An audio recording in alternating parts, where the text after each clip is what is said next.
Hello, everyone. Welcome to the vFairs Epic Events podcast. Today, I'm joined by Ben McCarthy, founder and director of Premier Events, a leading full service event agency based in the UK with an annual turnover of around £10 million.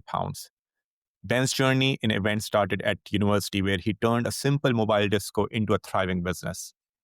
Over the last 20 years, he has built Premier Events into a global agency with more than 50 event professionals, offering everything from event management and AV production to creative content, studios, and in-house workshop capabilities. And is known for his speed, adaptability, and commitment to excellence in live, hybrid, and virtual events. I'm excited to dig deeper into his journey and hear his perspective on the future of events.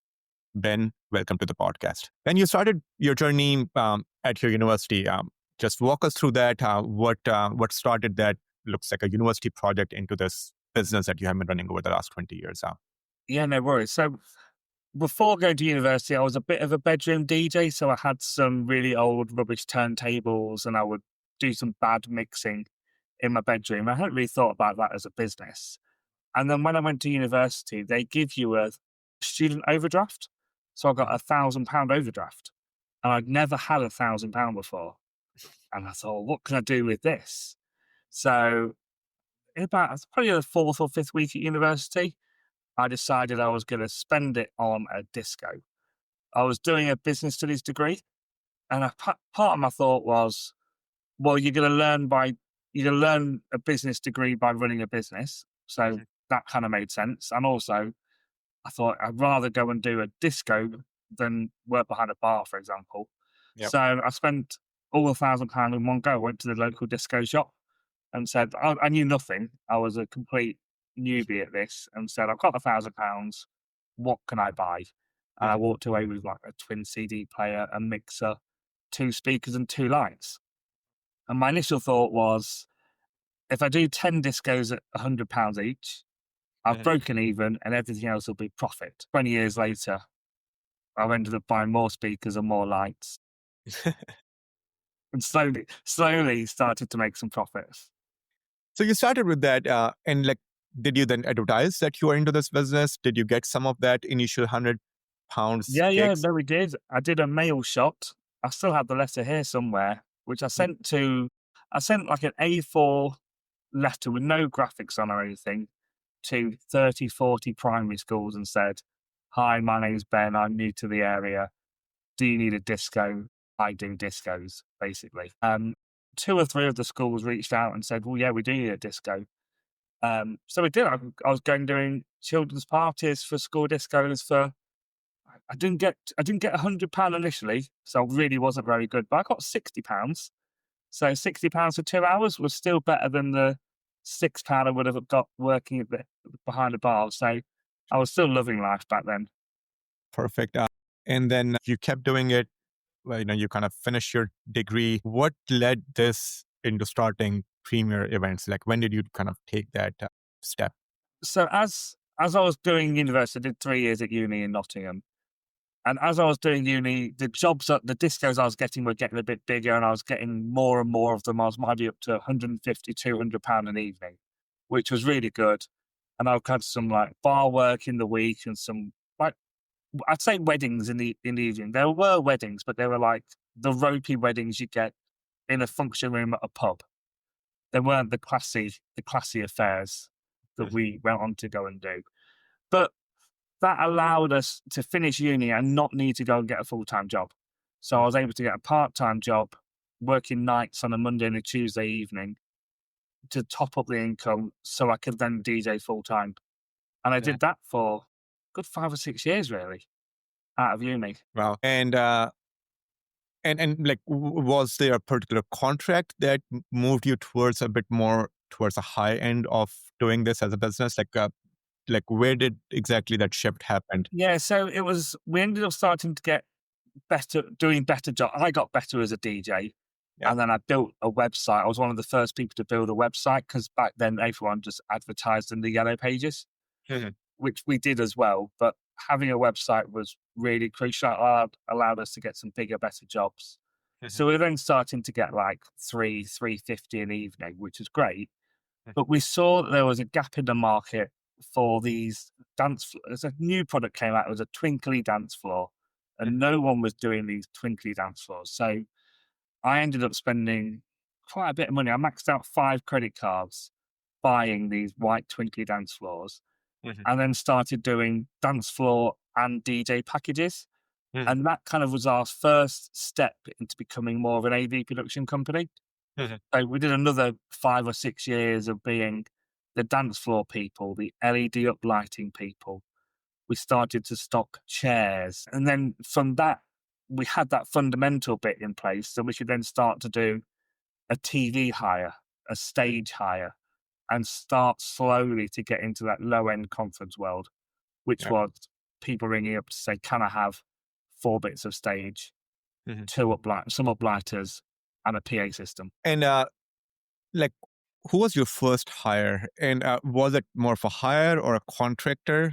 Because like both of them have different type of responsibilities as an Yeah, employee. absolutely. So when it was the disco days, the company was called Ben's Mobile Discos, and I had 3 or 4 other disco DJ guys that were working for me because we had so many inquiries come in. So Mhm. I would end up taking 3 or 4 bookings for a Saturday, but I Yeah. couldn't do them all personally.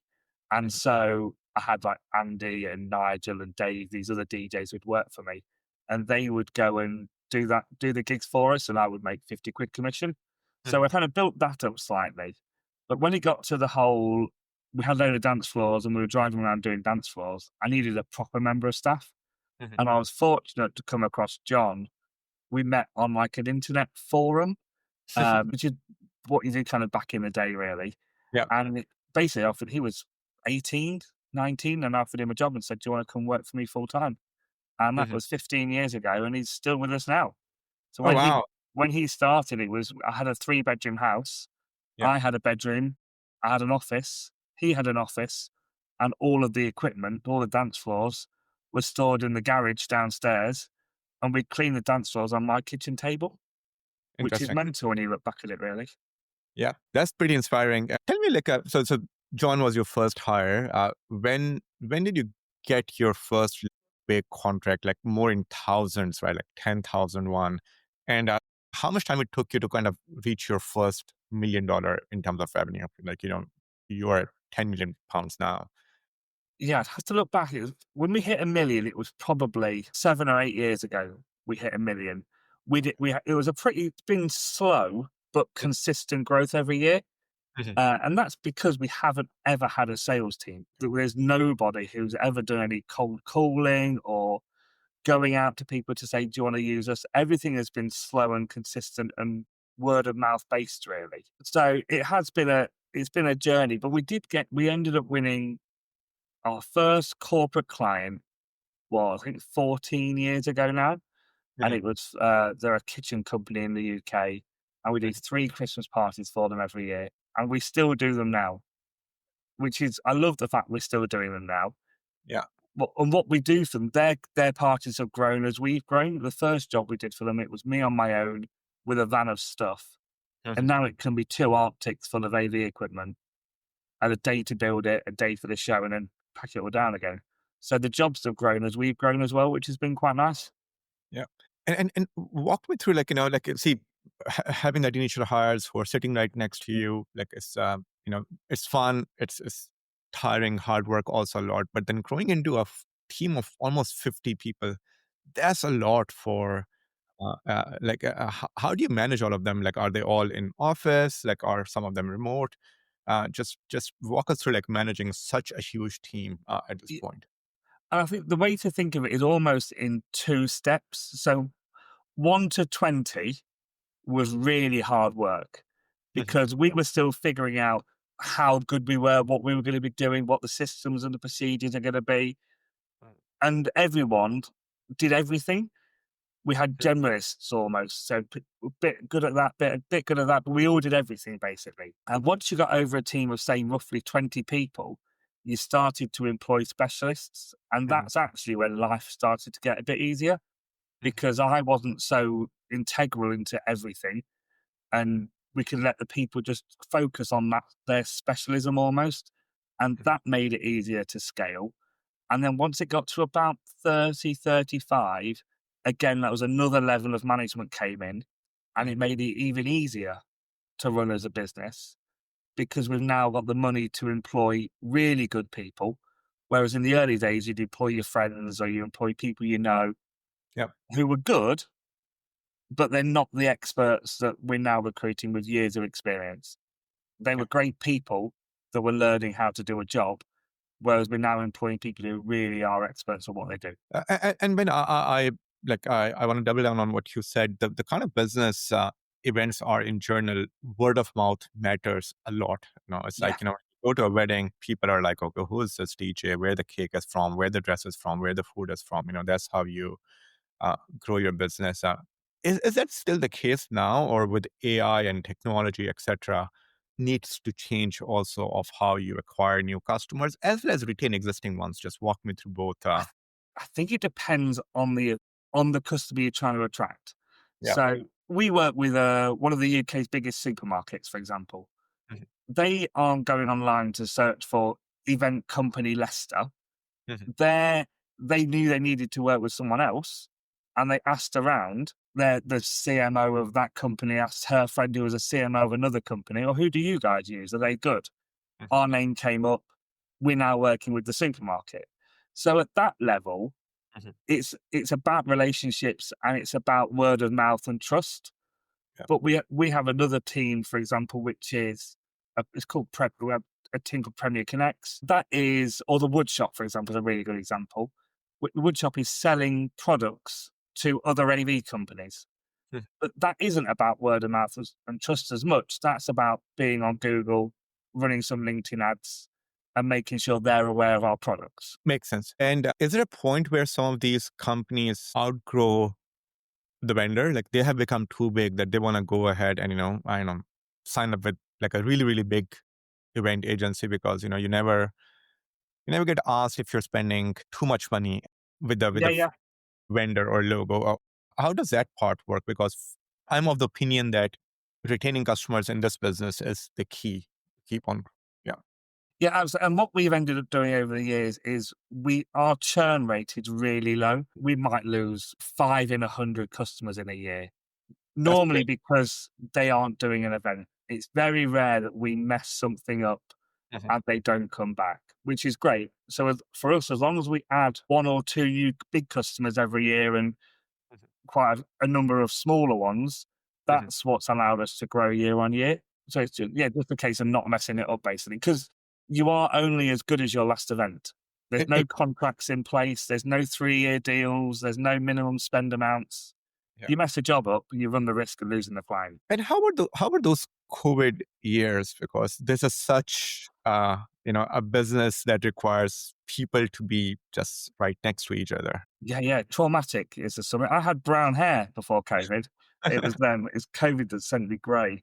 Yeah. But we were a team of 35 going into COVID. Mhm. We were we were primarily a wedding and a party company. Mhm. We did some corporate stuff, but mainly weddings. Many weddings are private.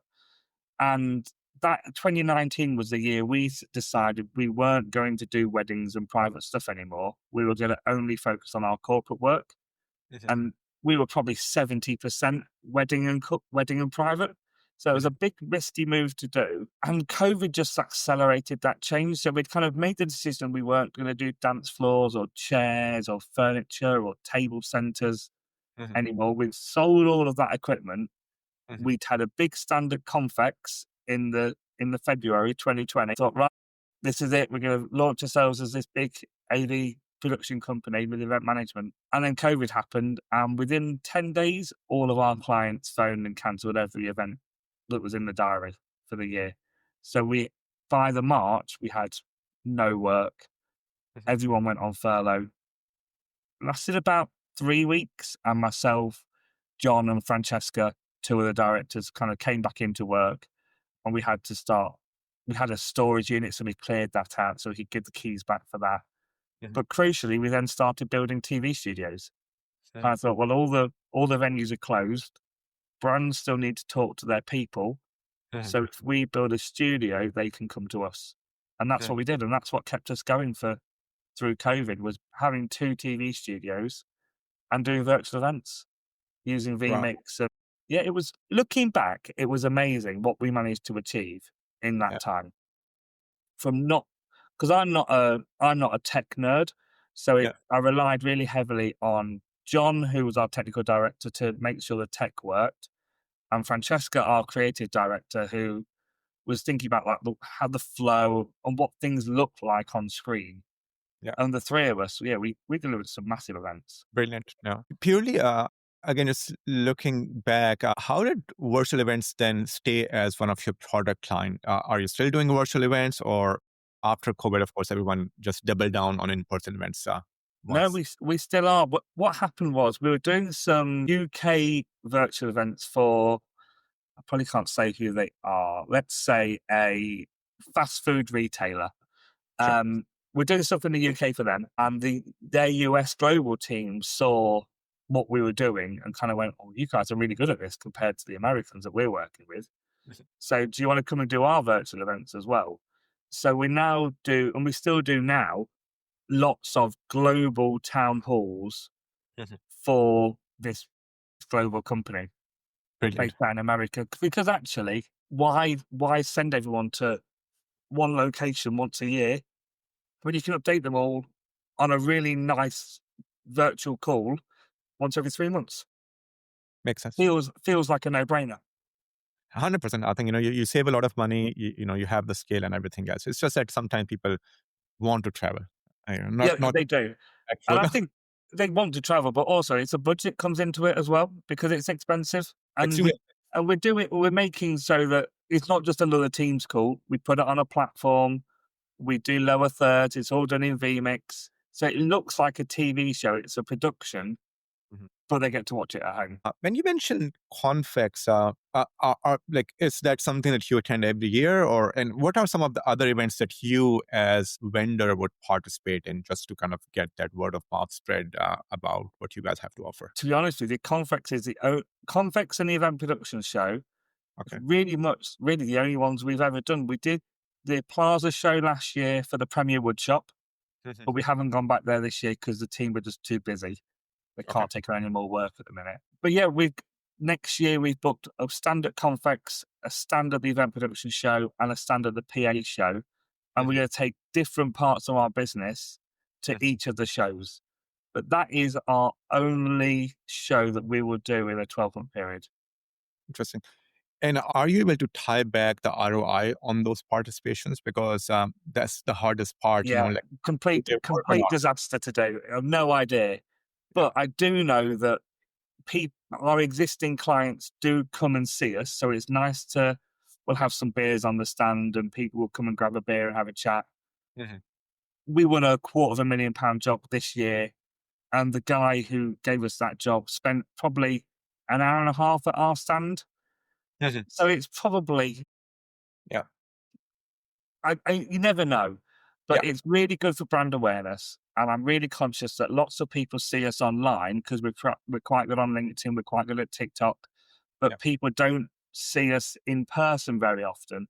So it's nice that people can walk past the stand and go, "You're the guys from TikTok." And we get that a lot at that kind of event. So it's great for brand awareness. So LinkedIn, I know very, very thoroughly about. I'm also very active on LinkedIn. TikTok, tell me a bit more about it. Like, how does that part work to get the brand awareness? How do you target people over there? I have Yeah, not used. it's fun. We really enjoy doing TikTok. I'm seeing it a lot as an investment in future Premier because Mhm. all the people who are on there, historically, you say that it's younger people and it will age up, but Yeah. it's already aged up. So people are 30, 40, 50 and now on TikTok. But there's Mhm. not many people on TikTok doing what we do. Mhm. And because we've been doing it for 2 or 3 years now, we're actually quite good at it. Like, we're not brilliant, but we've built a following of, I don't know, 8,500 people Wow. on TikTok. So we can see 50,000 people can see a video we post. We did in the last couple of weeks, we've done one that's done 50,000, one that's done 20 odd thousand.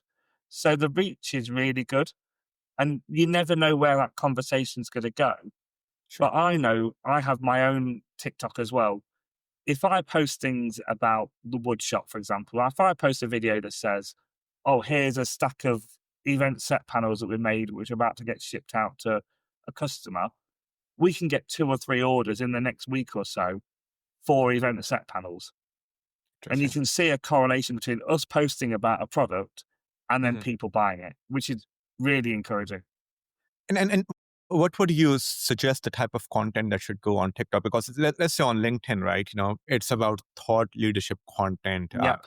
It's more about text stuff. Sometimes maybe even a bit of video, etc. But TikTok, I'm assuming it's all about videos, right? So Yeah, it's all about video. And look, I use TikTok a lot for getting better at doing video okay. because when I first started, I was rubbish at making videos. Mhm. But you can practice on TikTok, and if it's not very good, no one sees it Yeah. because the algorithm works that way. So actually, you can make 15, 20 videos, and if they're useless, you get some really good feedback because only 200 people see them. Yeah. And when you start getting better at it, that's when the engagement grows, and you start getting that feedback. Oh, that's a good video. I might do more like that going forwards. And I now take the best videos that perform on TikTok and post those on my LinkedIn as well. Interesting. Interesting. What about Instagram then?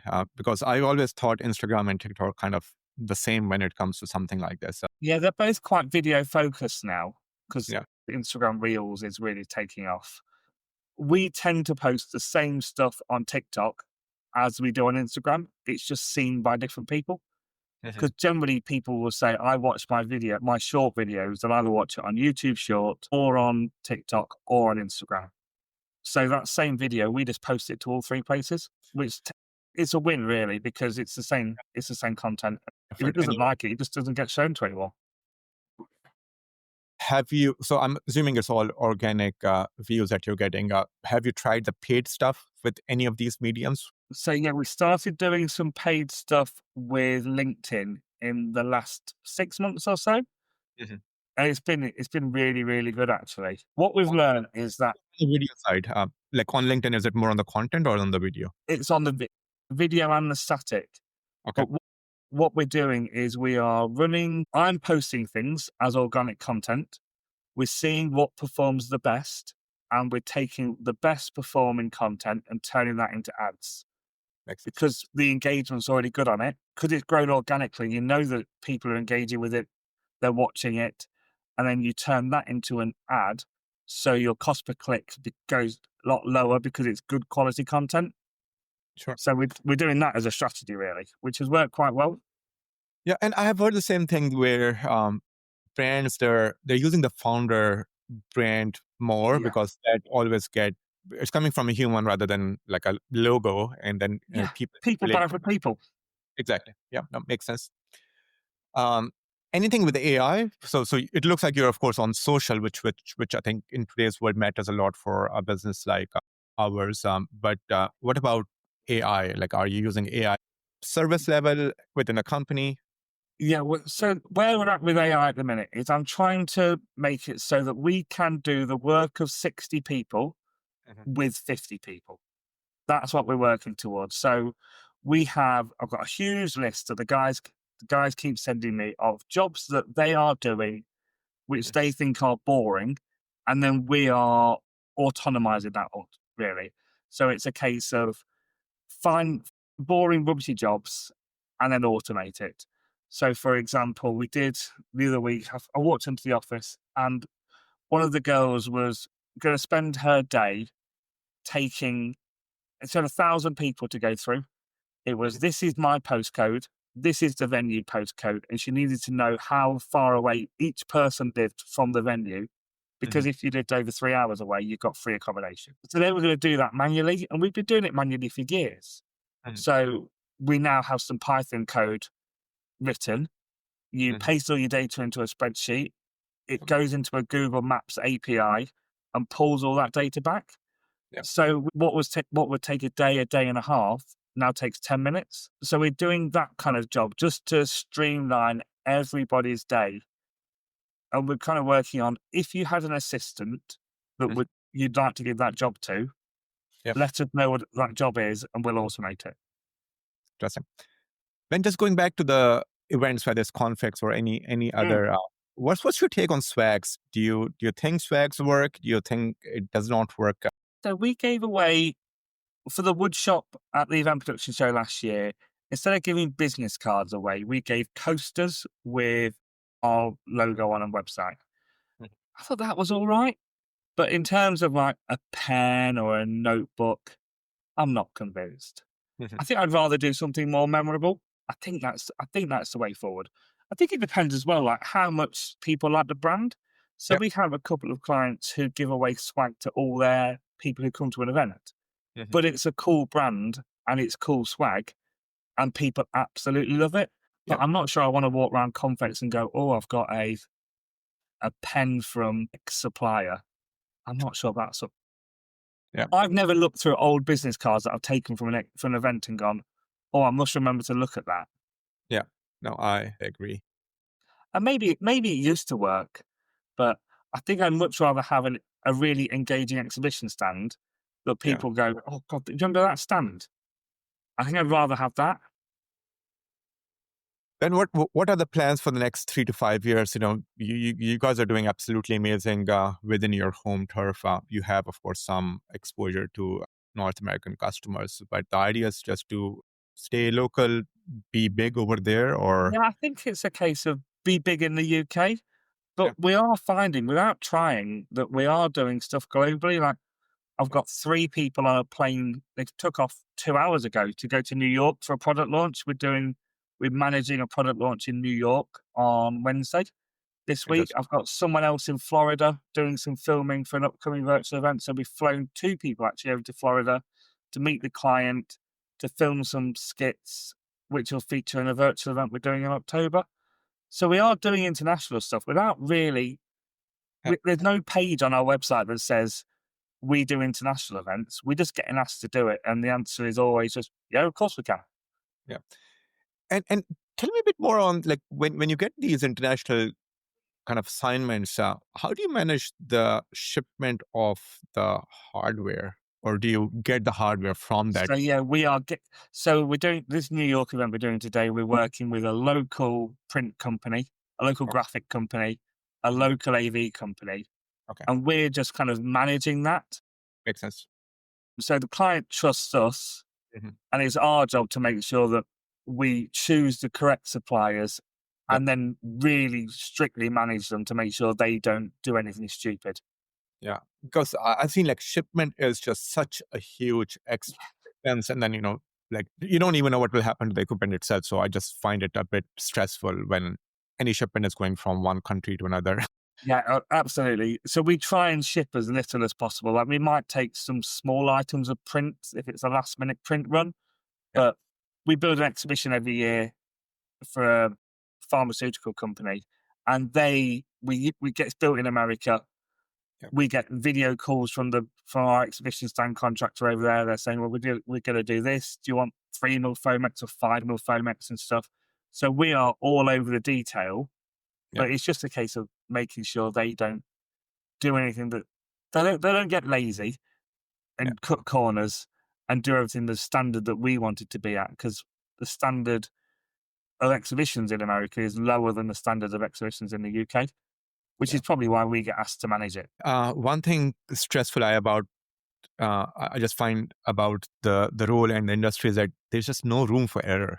Like like it's not like a website launch, or if I'm unable to launch it today, I can launch it tomorrow. I know Yeah, it's a hassle internally, but you can always there's nothing that can go wrong in this kind of business. If you have a family issue going on, if you have something personal going on, like yeah, something is going to happen on the same day, exactly the same time, yeah. and there's no how do you go about that? Like, are there usually backups of backups? Yeah, in AV world, we try and have a backup of most of the key items, but it comes to a point of where do you draw the line? Yeah. So, for example, we will do, let's say you've got 1,000 person conference, you might have 4 laptops doing the PowerPoint. So, a main and a backup, and then a main and a backup with the videos on. And then that's going to go into a projector, which might have 4 bulbs. Mhm. And so if a bulb goes, there's always a backup in there, Mhm. but it's running off one cable Yeah. to go from the switcher to the projector. So it Yeah. needs, there's always a weak point in there. Mhm. But I guess it's a case of I kind of work on the assumption of if you are using the most premium kit that is suitable for the event, Mhm. it's been tested, it's been cleaned, it's been checked, you've done a rehearsal day, you've ran everything in, that should work. And if anything random does go wrong, then unfortunately it's one of those things. Yeah. But really, stuff doesn't, it's very rare for stuff to go wrong on a live show Okay. that's massively noticeable. There'll Yeah. be bits that might happen behind the scenes. You might have a laptop go, for example, but that's why you have a spare laptop and you have a seamless switcher that switches from one to the other. Or you Yeah. might get some mic interference on a channel, but you Yeah. have spare mics ready to go, or you just retune it on the spot. So stuff does happen all the time, Yeah. but it's a case of trying to hide as much of that as possible Mhm. so that the client doesn't know about it. Ben, clearly you have done so many things correct to lead the business to where it is today. But if you just want to go back and, figure out, okay, I wish I should have done this thing differently or that one differently, maybe it would have a bit of a different impact into the business. It's easier to look back into the past. Yeah, absolutely. Yeah. And I think for me, it'd probably get more experienced, better people Yeah. sooner. Because if I know the most about what's going on, that's a bad place to be. Yeah. Because I'm not an expert at this. Yeah. I know enough about all the departments to do a fine-ish job. Apart from woodwork, I can't do anything to do with woodwork. We had that company for 2 years before, and I went the day we bought it, and I went a couple of the times in that 2 year period, but I just never went because Mhm. I don't know how to do chiseling or nail guns or whatever they do, CNCing. So for me, it's been about employing people who are experts at what they do. And I should have done that sooner, but you don't know what you don't know. There's Yeah. no, there's no training course for this kind of stuff. Sure. There's no book that says you want to take a disco and make it into a £10 million agency, I then know. do this. You wing it and you make mistakes and you have to go, okay, well that didn't work. We'll try something else. Absolutely. Ben, thank you so much for your time. For the people who want to connect with you, want to learn a bit more about Premier Events, how can they best reach out to you? Yeah, probably LinkedIn is where I'm probably the most active. LinkedIn or TikTok. So it's Ben the Event Guy on TikTok, or just Ben McCarthy Premier Events on LinkedIn, where my thought leader posts will be arriving shortly. And you have convinced me to join TikTok now. I'm going to download TikTok and follow Ben over there. Thank you so much, Ben, for joining in. Thank you, everyone, for listening in. If you haven't subscribed to vFairs Epic Events podcast, please already do. See you in the next episode. Thank you, Ben. Brilliant.